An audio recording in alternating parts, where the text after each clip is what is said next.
কলকাতার আর.জি.কর মেডিকেল কলেজে মহিলা চিকিৎসকের উপর অমানবিক অত্যাচার এবং হত্যার বিরুদ্ধে সারা দেশের সঙ্গে উত্তর জেলাতেও প্রতিবাদে সামিল হয়েছেন চিকিৎসকরা।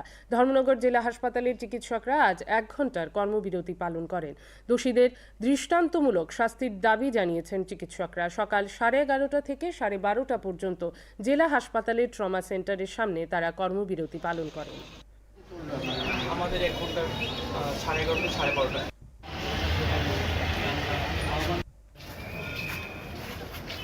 তারই প্রতিবাদে আমরা সারা দেশের মতো ধর্মনগর ডিস্ট্রিক্ট হসপিটালের চিকিৎসক, নার্স এবং সমস্ত স্বাস্থ্যকর্মীরা আমরা শান্তিপূর্ণ 1 ঘন্টা অবস্থান করছি, যাতে ওই মহিলা চিকিৎসকের যারা খুনি, যারা আপনাকে খুন করেছেন, অত্যাচার করেছেন, তা সুষ্ঠু তদন্ত হোক, ত্বরান্বিত তদন্ত হোক এবং খুব তাড়াতাড়ি বিচার প্রক্রিয়া শুরু হোক, যাতে দোষীরা শাস্তি পায়।